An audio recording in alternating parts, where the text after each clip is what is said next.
fight for new American military funding, tens of billions of dollars, almost 2 years since the Russian invasion. That battle for money brought Ukraine's president, Volodymyr Zelensky, to Congress and the White House today for a personal appeal.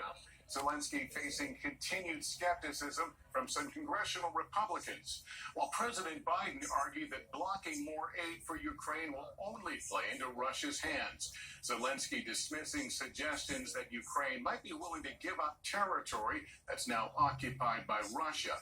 With Congress divided on more funding, it was a tough mission today for Zelensky. It's where we begin tonight with senior White House correspondent Gabe Gutierrez. Tonight, with the war raging and a brutal winter fast approaching, Ukrainian President Zelensky is making an urgent plea to Congress and President Biden. $8 in military and humanitarian aid to Ukraine since Russia's invasion began. But that money's running out. The Biden administration has been urging Congress to approve a new $106 billion package that includes roughly $60 billion for Ukraine, as well as support for Israel and money to strengthen the U.S.-Mexico border. Putin is banking on the United States failing to deliver for Ukraine. We must prove him wrong. Zelensky's hastily planned U.S. trip is a dramatic difference from his first wartime visit last year. But he arrived to a hero's welcome.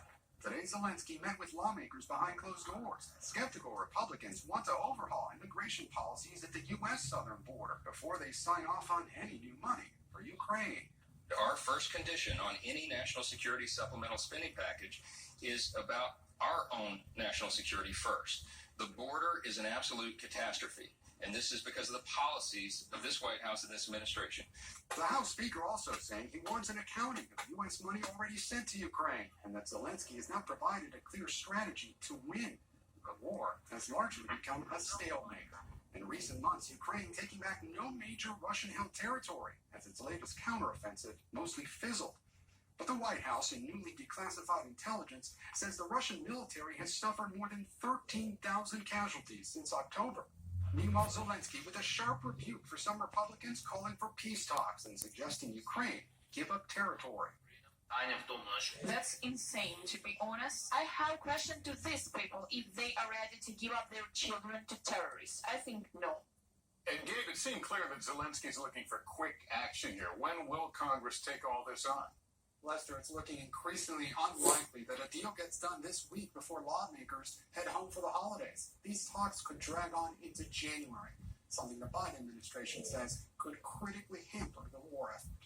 Lester. All right, Gabe Gutierrez starting us off. Thanks. Let's bring in NBC's Keir Simmons now in Moscow. And Keir, Russia clearly watching all this very closely. That's right, Lester. The Kremlin and the Biden administration agree on one thing tonight. Events in Congress are pivotal. Kremlin spokesman Dmitry Peskov telling reporters today we're following Zelensky's visit very closely, saying tens of billions more dollars for Ukraine will not, quote, change the battlefield. President Putin hoping the tide is turning, confirming he will stand for election next year while trying to project a global image visiting countries like Saudi Arabia. Meanwhile, jailed opposition leader Alexei Navalny has disappeared for 7 days, not appearing in court via a video link. His supporters say it may not be a coincidence at such a crucial time for the Kremlin. Lester? Keir Simmons, thank you.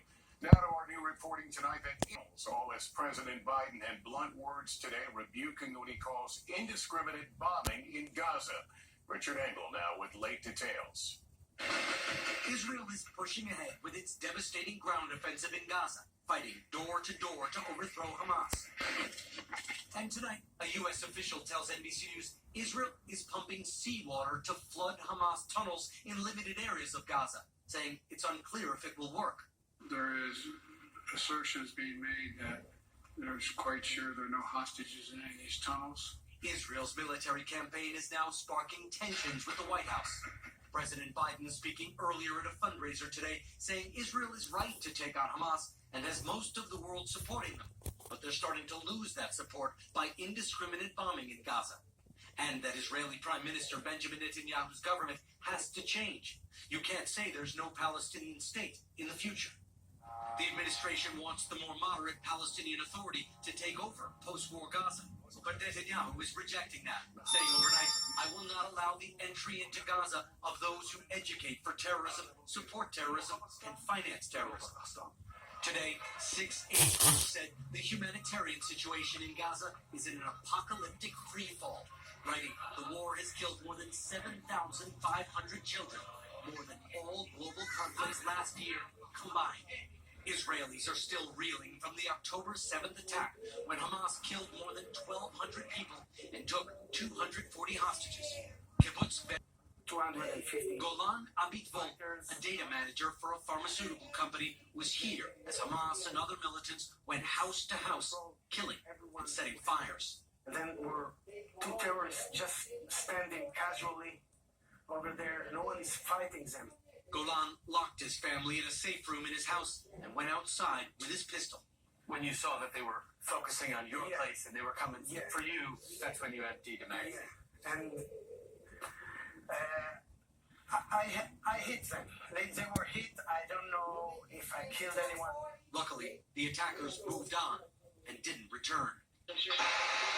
His security camera recorded when Israeli troops did finally come to the rescue 16 hours later.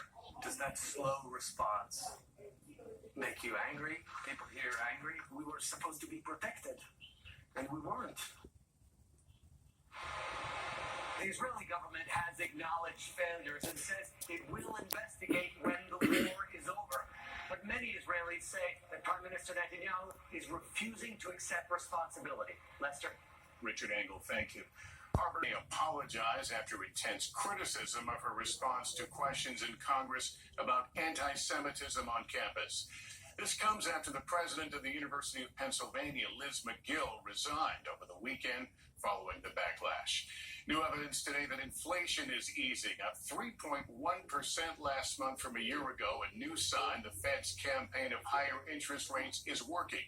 Christine Romans is here for us. What does all this mean, Christine? Lester, it's more evidence that inflation is cooling without a recession, that so-called soft landing the Fed wants. Inflation topped 9% a year and a half ago. This is enough progress toward the Fed's goal of 2% that it probably is unlikely to raise rates when it meets tomorrow.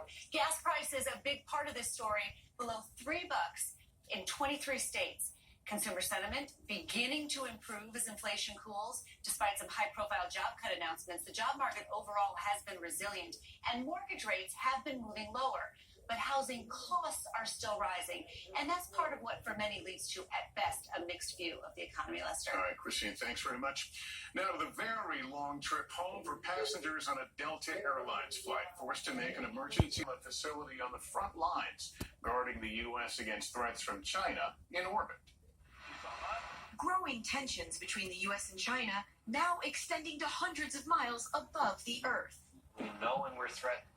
We need to be able to counter the threat. To get an inside look at some of the latest American technology to counter the Chinese threat, we went to United Launch Alliance's factory in Alabama, working on defenses against things like Chinese satellites that can use robotic arms to drag other satellites out of orbit, meaning China could disable critical American communication satellites.